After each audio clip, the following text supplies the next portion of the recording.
My name is Ken Silverman. I've been involved in the U.S.-India media space for going on 22 years now, primarily in media and entertainment, also in bringing corporations, universities, and nonprofits into India, setting them up in business, filing their documents, hiring their people, doing strategic plans, and so on.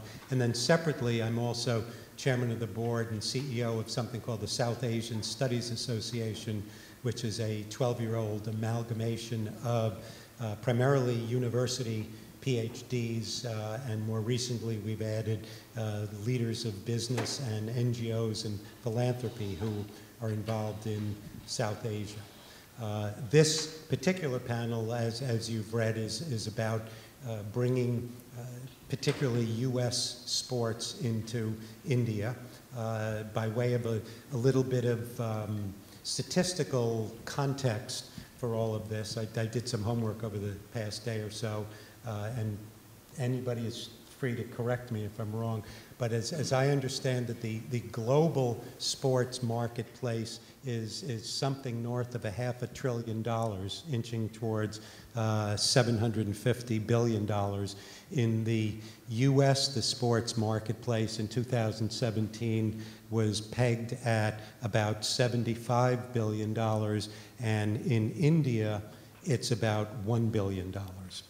So you have in India a population of 1.3 billion people, somewhere between 3 and 4 times the U.S. population, and yet the U.S. sports market is 75 times what the economic value of the sports market in India is, which is why there is such interest in it, and it's an enormous growth curve. And that's what drew me to India 20-some-odd years ago, seeing the growth curve. Here in the U.S., media and entertainment, the growth curve was like this. When I looked at India in the 90s, the growth curve was like that. And I think that's what we're looking at in sports.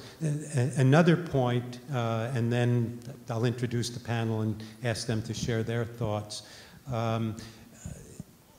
It was mentioned earlier about the Reliance Jio, the spread of the free or almost free distribution of telephones and very, very economic bandwidth, and the impact that has had in India several years ago. Within the world, India was number 155 in the world in terms of data usage.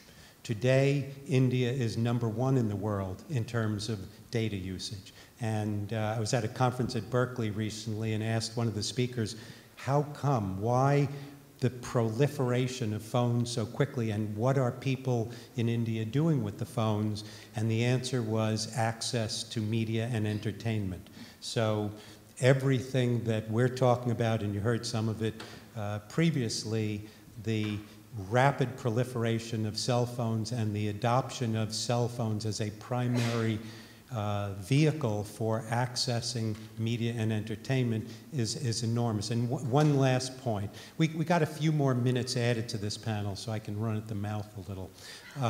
One more point. The content head for Netflix, Ted Sarandos, was in India last week speaking at the Mumbai Film Festival. And he was asked, why is Netflix jumping into India and doing so much original production? And again, he went back to the proliferation of cell phones and said that in most of the foreign markets that Netflix enters, the split between people watching content on television and people accessing content on their cell phones is about 70-30, with 70% accessing via television. In India, it's 50-50. So half of the content is accessed on telephones already. So that's why Netflix is going in, and in a sense, I'm assuming that's certainly why everybody on the stage is additionally attracted to India as a new market for U.S. sports. the three speakers, Diane, you met early. She's a vice president with global focus for the National Basketball Association. Diego Prado is VP of global intelligence. What's that? Global Insights. Global Insight, sorry, for Endeavor, which is a monolithic global media enterprise that was spawned out of the original William Morris agency, and then Endeavor, and then IGM, the sports group. And Diego will share a bit about what Endeavor does. And then to my immediate left is Rich Whalen, who's the co-founder and CEO of what is now called Sports Industry India Incorporated. When I first knew of Rich's company 5, 6, 7 years ago, it was the Elite Football League of India, which was introducing US-style football to India, creating teams city-by-city basis. Again, he'll explain it. And it has expanded far beyond that now, and they have created what is, in my mind, the equivalent of the NCAA, but with Indian universities. So if I can, Diego, begin with you. Share your thoughts. Why India? What does Endeavor see when they look at India? What are you doing now about it? What do you see Endeavor doing in the future? Absolutely. And for a little bit of context relative to Endeavor itself, it's the holding company over the UFC, professional bull riding, Miss Universe, World's Strongest Man, and any myriad of things in between. So I always affectionately refer to Endeavor as the biggest player in sport and entertainment no one's ever heard of. We sell the media rights to the majority of what happens in sport and entertainment, licensing college sports in the U.S., very similar to what these guys are doing in India. We do in the United States, representing over 200 colleges. We're just huge, but we're the paper and the dots on the I's and the crosses on the T's behind the sport and entertainment industry, in conjunction with all the great people we get to compete with on a day in and day out basis. And I sit on the research team, primarily focused on experiential intelligence and consumer analytics, and where we are and where we need to be relative to that subject. As it relates to India specifically, I've had the luxury of working with a lot of interesting and very localized people that actually know what they would be talking about relative to India. So I sit on the business units, or across the business units, trying to help improve the way we do business globally. And then we have a lot of disparate people in the room, localized in market, that a testament to everything that's been said leading up to this talk, that we have a very good operating model where we let the local things be dealt with by people that actually know what they're doing. And when we stray away from that is usually when we walk away with our tail between our legs. And I think that would be true for most companies out there. The reason, I wasn't around when we got into India, but it's obviously an untapped market. And for us, we have a fairly different operating model. We're not necessarily in the business of building any one particular brand. We're partners with a lot of different brands. And we work across industry and platforms and business units and initiatives around the globe, and with a variety of different angles. So whether it is representing talent or representing a brand or bringing them together across different markets, we see just as much as it's us exporting kind of the goods that we may have in the United States, we are a global company. And so we do this in China, we do this in Australia, we do this in Japan and Spain and Italy, and so like everywhere. And India is just as big, if not bigger, potential-wise, than what's going on anywhere else in the world. And it's a two-way street, not just us delivering to them, but also bringing to different parts of the world epic content that can come, either way. So hopefully that answered the question. And what do you see doing in the future? What's that you can talk about? How are you going to capitalize on what you've shared, you discovered? For sure. I think UFC will be something that eventually becomes very big, similar to the initiatives that the NBA has in growing in India. We signed our first UFC athlete from India in 2017.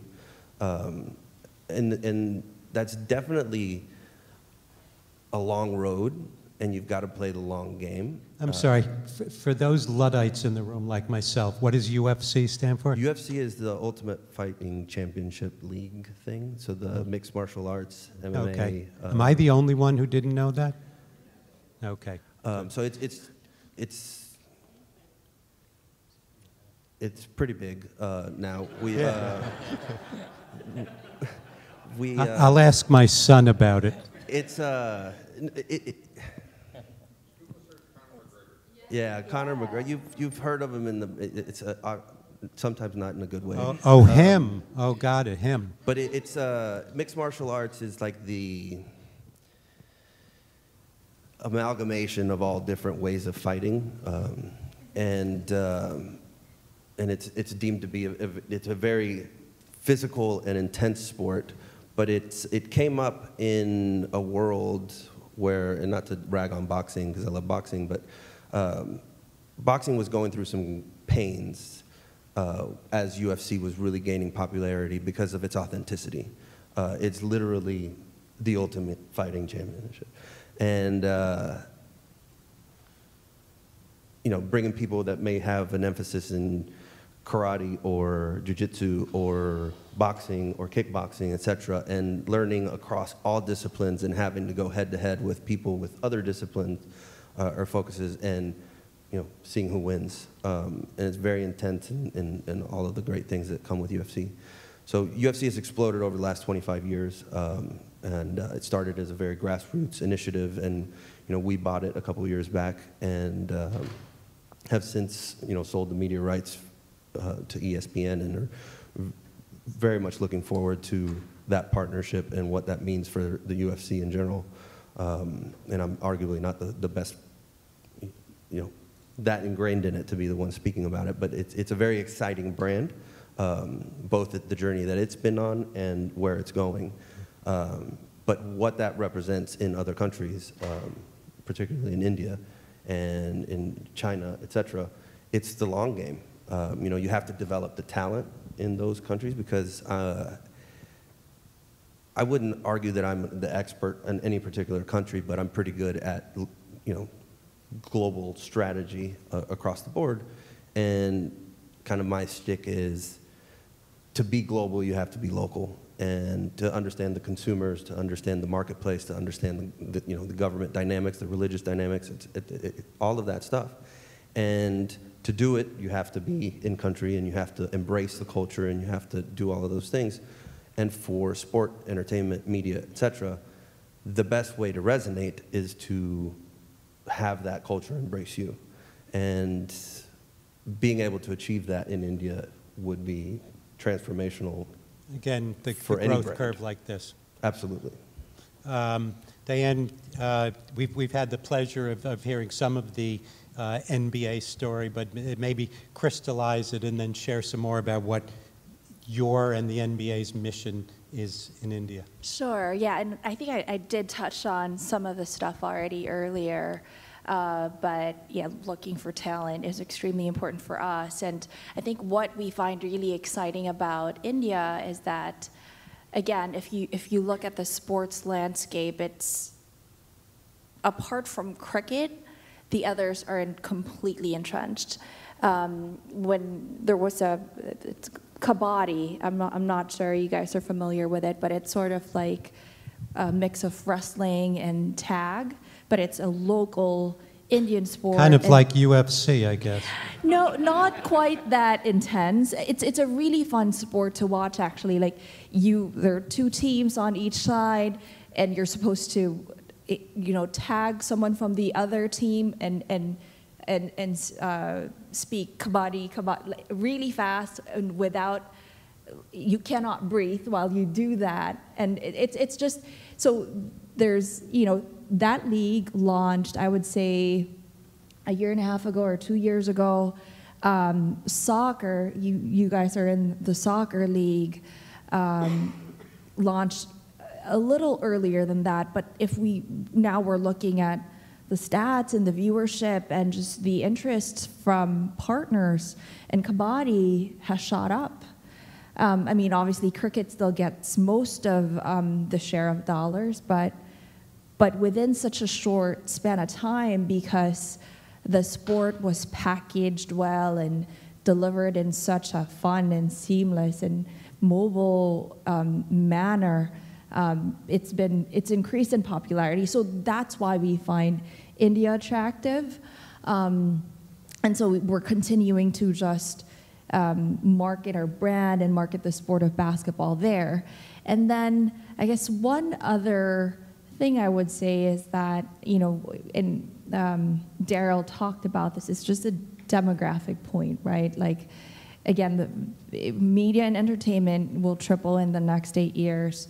Same thing for sports. And your numbers are right. Like, I think the sports industry now is short about $1 billion, and then expected to be $9 billion. I think by 2028, if I'm not mistaken. So we do want a share of that.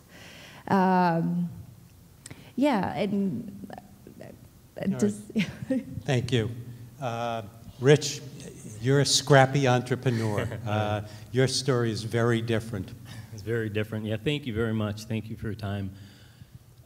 Very different. What we entered India with the germane concept, the cardinal idea was to empower the little boys of India. We felt that there was a society that was more matriarchal, not patriarchal, in a sense of, if you compare from us being halfway around the world, our group noticed in 2005, we traveled there all the time, 2005, 2010, that when you go and watch TV, there's nothing on. You would have cricket, and then cricket, and cricket, and cricket, and there's a law of diminishing returns. They would literally show the same cricket game literally 50 to 150 times. And so we started to analyze the market, and we just felt like, it isn't that cricket is the religion of India, it's that there's no other sports. It's a totally untapped market. Less than 1% of all viewers watch sports. In a more advanced culture, you would have, not advanced, incorrect word, I apologize, a more economically advanced country, you have approximately 26% of all viewership watching some form of sports. So we asked the question opposite, not what is, but what isn't. And we really quickly realized that the consumer taste and demand, especially in entertainment, was almost identical to America. It wasn't identical to China or Japan or even Europe, for that matter. That the young culture loved all things American, loved it. And the NBA is also looking to tap into that, and so is Diego here. So we thought, you know what? The sports industry is wide open. There's nothing on TV. And India, to us, appeared to be very similar to America, but in 1950, 1960, it was way behind, whether it was airports, infrastructure, whatever. But the technology was quickly catching up, and we felt they could advance at breakneck speed. So what we saw a country where the little boys were taught, this is our opinion, taught to be like, to have female attributes. There weren't male athletes for them to idolize on TV. There wasn't a LeBron James, an Indian LeBron James. There wasn't an Indian Michael Jordan. There wasn't, the list goes on and on. They had one sport. MS Dhoni is a real hero of Indian cricket. And we felt that the boys, little boys, needed heroes. They needed a scholarship program to get into college, and that the industry of sports was completely underserved and totally untapped. So we said, okay, let's sharpen our spear, and let's start with the most powerful. We viewed, objectively, as one of the most powerful sports on the planet economically. It was tackle football. Tackle football came to our country. It's been here a long time, but baseball was the religion. And it wasn't until TV came in and viewers started to watch TV, like in India now, that football surpassed every sport. Baseball kept growing, but football by far eclipsed. And it was a product made for TV, meaning entertainment, not a sport. It was entertainment. and the best form of entertainment. With all due respect to the NBA, with all the problems the NFL has had, there's just no comparison between two forms of entertainment, at least here in our country. So we started with football. We didn't start with basketball, we started with football, and our concept was all Indian players all the time. We did not want to impose, again, sorry to say this, let's call it white-skinned Americans onto the young Indian children and show them that, hey, you aren't as good, we're Americans, we're better. We wanted to empower the Indian boys so they could have their own heroes, strive for that, bring the joy, spirit, camaraderie, all the qualities and attributes that sport, joy, brought to our country, including jobs and scholarship. So our company is truly a California, let me call it like a hippie-based company. It was based on love, was our foundation, getting scholarships for children, creating Indian heroes for Indian young boys, and bring the joy of sport to the society. And so we started our endeavor in 2010, and we ended up getting pro football on national TV, same channel as NBA, Sony. We got primetime, we cut a 5-year deal. We got Monday Night Football, primetime Saturday, Sunday, and we have a 5-year deal that the rack rate, if you had to pay for the time, was the equivalent of about $50 million. But we had to teach the kids how to play, go to the universities, go to colleges. We had to travel all over India. It was a lot of money.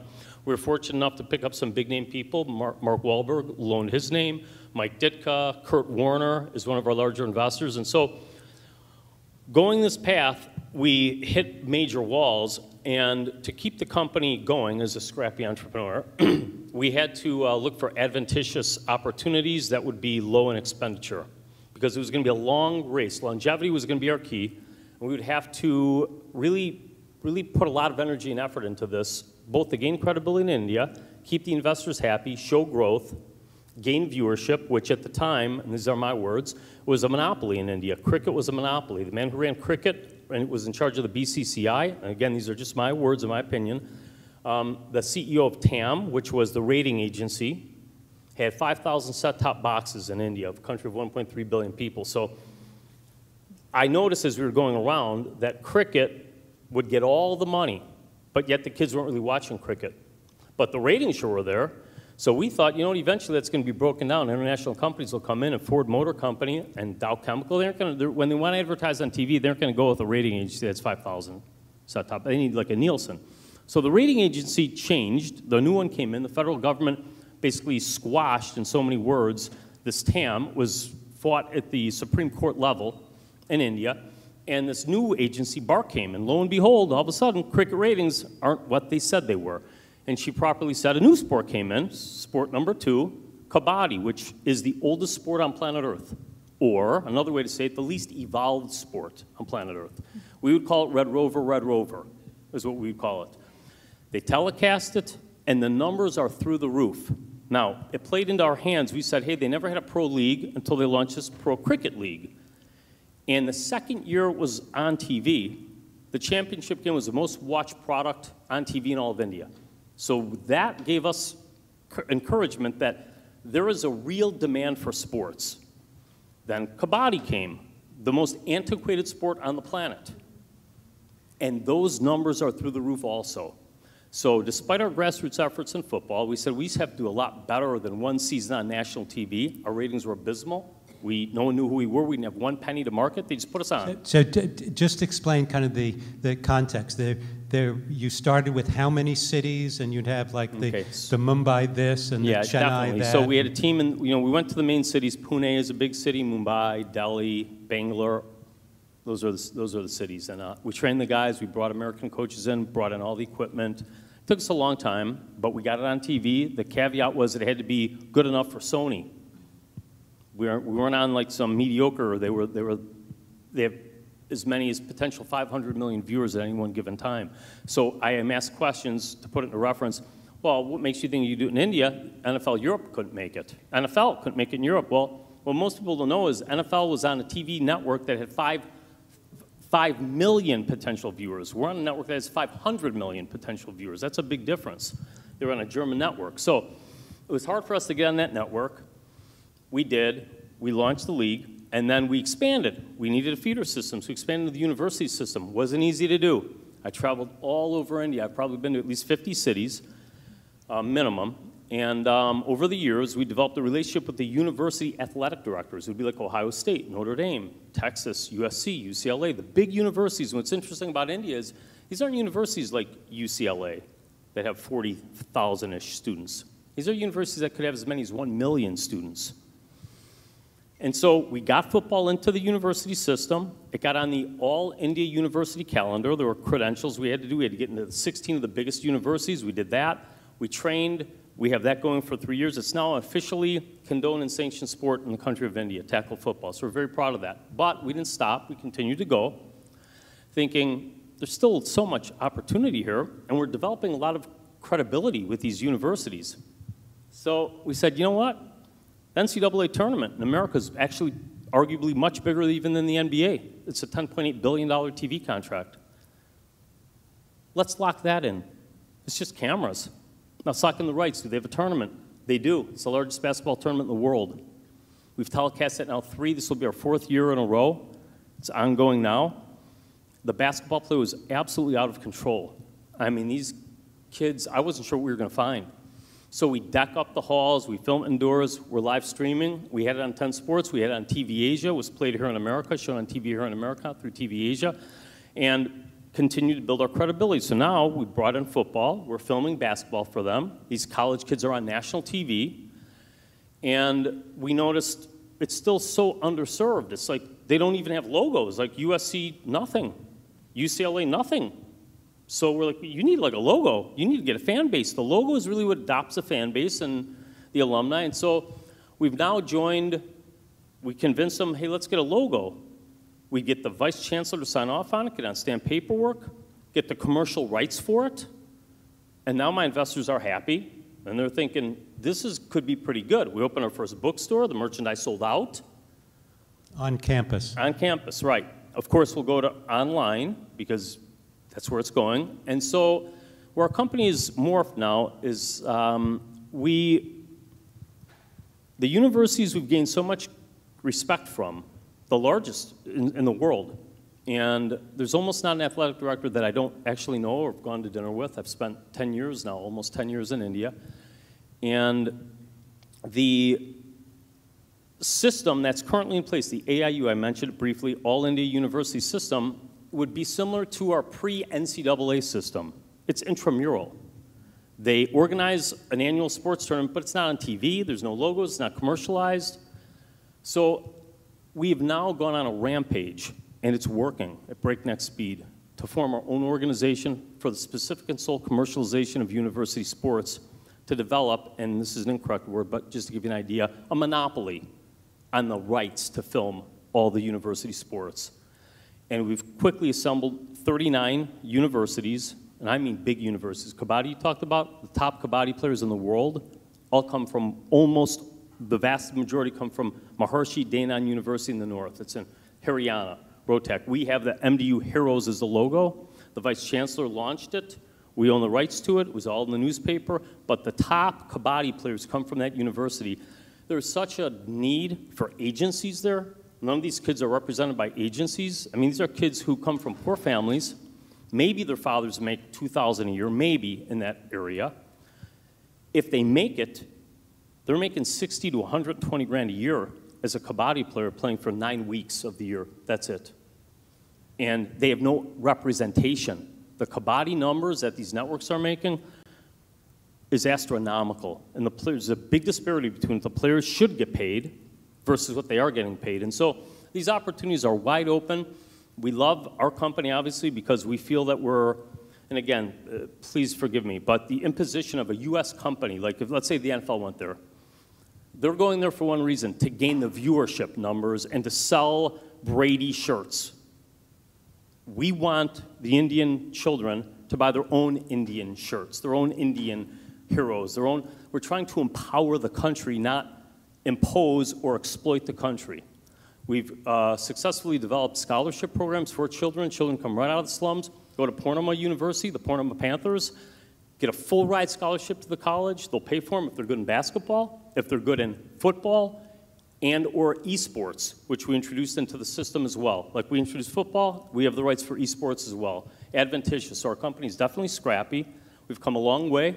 We reframed the whole thing to be called the sports industry of India.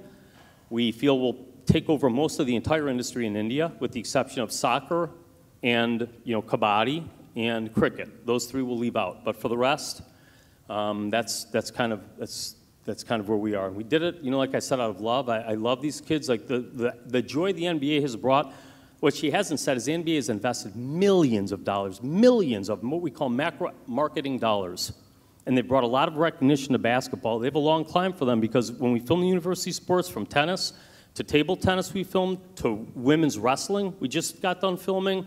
Basketball ratings, which we thought were the NCAA of India, the basketball ratings for university sports were abysmal compared to all the other sports. It was shocking to us. So we were surprised to hear that, surprised to know that, and I think the NBA should probably look into the college and university level, because if nobody's watching it at that level, their own athletes, compared to the other sports, tennis, table tennis, cricket, we've filmed a lot of them. And I'm more than happy to share the numbers with you, because they were shocking to us how low they were. I was just surprised, because I thought the NBA is doing a good job. More kids are playing basketball. It's a big sport. Well, so we were wrong about basketball, actually. It was, it doesn't have the interest, at least at our level. Just giving it fair square, volleyball is actually #1, which was surprising, by far. So anyways, yeah, thank you for your time. I appreciate being here. Thank you for your time. Outstanding. We have run a little over on time, but let's ask if there are a couple of questions. It's hard to see from up here. Is there a question? Anybody? I think here. I kind of have two questions. Do you think the universities in India will make money off of these sports leagues eventually, like Michigan or UCLA? I mean, projecting far ahead. And in conjunction with that, I believe, correct me if I'm wrong, India's only had one medalist at the Olympics. So it seems to me there's a huge push in sports across all levels in India, and cricket isn't the only game in town anymore. Yeah, that's correct. That's, we got very lucky. You're dead on. The central government passed one of the largest initiatives, well, it is the largest initiative for sports in the country's history. It's called KHELO India, K-H-E-L-O, KHELO India, and that means Play India. And they're putting, I forget if it's $500 million, $500 million into sports, and it's broken down to insular and different categories, subsumed for infrastructure, which they do have quite a bit of infrastructure. It's for finding talent, training coaches, and so it's sanctioned by the, it was done in November of 2017. It's condoned, sanctioned, approved, and the money's sitting there, and it's a lot of money. And so you have a lot of building going on. It's called KHELO India. So the central government feels they have a black eye for sports. And when you think about it, China came up, India is exploding, but their sports is abysmal and relative on the world stage for the Olympics. And what we have to do is we've met many of the people in the government, Sports Authority of India, the sports minister. I've met each of the last 2 sports ministers, but, and again, it might be offensive, they're exceptionally ignorant or naive when it comes to commercializing sports. The kids today, my younger kids, they don't even really care that much about the Olympics. Things have moved on. They'll watch UFC, for example. He doesn't know what it is. My kids know who it is, and they know Conor McGregor. Just no disrespect to anybody. But can you give me your kid's phone number? Yeah, they'll tell you. Yeah. So the universities, yes, it'll easily be commercialized. Adidas, Nike, whoever it is, Under Armour desperately needs to grow. Under Armour is having trouble. They need to get to India right away. There's a demand for Under Armour product. The best way for Under Armour to sell the products at the university level, these kids who go to college, graduate, make money, can get credit cards, buy cars, buy sunglasses, all the material things that Americans have, they're buying right now, whether it's iPhones or whatever. So university, the logoing and merchandising is big business here. I mean, it's huge, and they're all buying logoed merchandise shirts there, whether it's Adidas, Nike, whatever it is. So yes, it'll easily be commercialized. There will be a lot of money in it. The viewership, you just do online. For how much? 10 rupees? I'm sorry, pardon me? How much? How much what? Is merchandise? Like pricing-wise, right? Because you talk about it like it's, I mean, just like. Yeah. Okay. So like I said, you have an entire array. So you have iPhones. So my dad will at times try to make fun of me. And I'm like, hey, Dad, look. They're buying expensive things. They're Mercedes, iPhones. You can't get iPhones fast enough almost in India. I mean, really. So they have no problem buying Nike. So I don't know if you're insinuating there isn't a lot of money in it. There's plenty of money in it. There's 1.3 billion people. The colleges, there's 30,000 colleges. And one private college charges $5,000 a year to go to, $5,000. I mean, it's a lot of money in India. And these kids have plenty of money to buy merchandise. So they sell millions of dollars of clothing. And look at the retail. It's the largest retail industry in the world, I think. I know it's one of them. So it's plenty of money. Where the money isn't right now is on TV. The TV will not pay for sports content. They're very stingy when it comes to, they don't know the value of it. They don't know the value of it because no sport has really gained any viewership with the exception of cricket and now kabaddi. So it's all coming. It's all coming. Is It's a there, wave. It's going to be delayed, but we'll be there. One question, and then we'll come back over here. Yes? I have a question for Diego. Diego, you, from what I understand, you were on the research team for Endeavor. Are you able to talk a little bit about what you see working in experiential marketing, since that seems to be your specialty in India? Ooh, relative to India specifically, I might be a little bit limited. Relative to experiential marketing, and I think in general, to your point on localization and bringing up, local talent and making it about them, et cetera, I think that kind of transcends culture. And it's very easy to focus on how we're taking our products to the consumer and how we're being successful in selling what we want to sell. As industry in general, the focus on a consumer-centric strategy is really on how we augment their life. And where we have found being impactful from an experiential perspective is getting someone to identify, because it's all, I mean, from a marketing perspective, it's all an intrinsic cycle of your relationship with the consumer. And so going from, how well someone knows your brand to wants your brand to needs your brand and then to identify and live your brand. And I think that transcends whether it's collegiate sports or the NBA or the NFL in any culture, even beyond India and beyond the United States. From a statistical perspective and the numbers, if I've learned anything since I got into this world, it's that humanity is tragically predictable, and we're all more similar than we are different. And we're in different evolutionary phases based on where we are relative to the content that's out there that we've been exposed to. And technology today is kind of the impetus for having more access to more content, but what transcends, whether it be experiential or video content or anything, is just the fact that it's good. So the NBA will ultimately be successful in India because watching the NBA is exhilarating. Basketball in its own right, without the NBA in India will be fun will be great because it's good content. The same is true for even when we look at other countries coming to the United States. Like, we wouldn't all know Gangnam Style if it wasn't a really cool song that we all really love and can sing in the shower. You're watching the media industry in India kind of come into the United States and really transcend culture, more so than just us as Endeavor pushing content to India.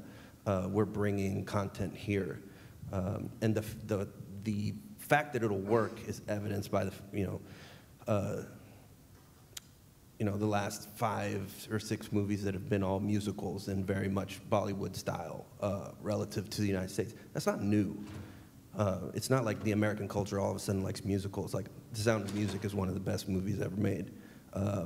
Oklahoma, in the 50s, 60s, we had a lot of musicals. And it's this ebb and flow of media and culture and how we get bored and excited about things over time. From an experiential perspective, personalization is the key. We err as businesses to push what we want to sell. And the advent of technology that allows us to understand what the customer wants and the why. I mean, we focus a lot on what we want to do in India, or what a company might want to do anywhere in the world. Why do you want to be there? And if you answer that question, experiential is the solution for you. Thank you. And we have one last question over here. Yeah, so just relative to kind of Rich, and actually for everybody, you know, one of the things talking about making the connection between television as well for sports, you know, one of the, I kind of go back and forth both on business and on pleasure, and malls are a big thing, and, you know, kind of like seeing the advent of seeing like different brands come in, like TGI Fridays, Buffalo Wild Wings, like when I was in Hyderabad, I drive by this Buffalo Wild Wings, and I'm like, when are these guys open? Like, I never can tell when they're open because it's like always closed. And then what do they show in there? And it seems to me that it's only soccer or very specific kind of sports. I mean, are you seeing a connection here, more advanced American brands like these coming into India and expanding the sports market, especially because if you go to TGI Fridays, if you go to Buffalo Wild Wings, you know, here you know that you actually can see NBA, you can see football, you can see soccer. There, it seems like it's just completely underserved. There's no starting point whatsoever. It's interesting. I often think about the peripheral businesses that come from sports. For example, I know the NBA was talking about Dream 11, I think is what you said, right? Dream 11. They hooked up with Dream 11. So these fantasy sports are growing like crazy in India. And the peripheral businesses back in the 50s, I think, was Topps that made baseball cards. So baseball came and baseball cards, and they made a lot of money off of it. So the industry at the core, the sports industry, which is pro and college, that's really kind of the two nucleuses, pro sports, pro leagues, and college. That's where it starts from. Then everything else is peripheral from that. So Buffalo Wild Wings, they're going to need things to show on TV. So if you go through the Delhi airport now, they have a bar, and they copy the Delhi IPL team, the Delhi Defenders, or I'm not sure what they're called, the Delhi, whatever they're called. So they're pulling product. They're going to want the NBA to be on TV to show the NBA games, and they'll start decorating with the NBA. And so there's a need, there's a real desire and demand for this type of content. Sports, what's called live drama. Live drama, and in particular, Indian live drama. Indian live drama is considered the most sought after content, will be on planet Earth, because of the ebullient nature of India. People living in Canada, people living in the United States, Indians, there's so many. You heard about the population explosion. Not that it's growing, but it's surpassing. What most people don't realize is in the last 20 years alone, 350 million Indians have been added to India. That's as many as all the people in America since the beginning of humanity. I mean, the exponential growth is astounding with the technological advancements, and kids don't really watch TV. So it's the sports industry is just an explosive, legitimate, real opportunity, whether it's for the NBA or for Diego here and his organization or for ours. I mean, it's there. It's just longevity. Diego said to me in the background, it's longevity. The NBA knows it's longevity. They're there to stay. I mean, for goodness sakes, you've done so many nice things in the NBA. I didn't mean to be disparaging. You can't imagine the nice things they've done in India. Like, you just can't imagine how nice it is. The parks and things they've put in. They've been such a star for America. Such a star. They make America, the NBA makes America look phenomenal in India. And I really applaud you for that. It's really spectacular. So it's an honor to come from a country that's big in sports. It's part of our culture. And everything is good about it. It's good. It's good for the children. Look, it's a business, and you said this earlier, Rich, and sports at the end of the day, the industry, right, is a business just like any media and entertainment company. We're all competing for eyeballs and share of wallet. But myself and we at the NBA, Adam says this all the time, we firmly believe in the transformative power of sports too. That's why whenever we go to any market, and I spoke about this earlier, for India, our junior NBA program is the foundation of a lot of the things we do, because we want to get kids to be active and again, play the sport, because we think that when you play the sport of basketball, you learn about all these different values of teamwork, discipline, and it just, so there's more to it than that, which you're right, it's good, it feels good, right? Because you're able to sort of like be this change agent, and completely applaud you and the work that your team is doing, that because we do see that too, and that's why that it's important that young Indian kids have a future superstar to look up to. and be inspired by. And that is why we're actually investing in, you know, it costs a lot of money to put up an academy, as I'm sure Endeavor knows as well. They, you know, but It's expensive. but it's something that is important for us to do because it's something that we firmly believe in. Thank you. Just before we go, I wanted to add one point. Kicking off of the term longevity. Most of the time I do these kinds of things, it's about more traditional media and entertainment. What most people don't know is that the first American media and entertainment company to go into India was Universal Pictures. They opened their first office in India in 1916, 102 years ago. So they're there for the long run.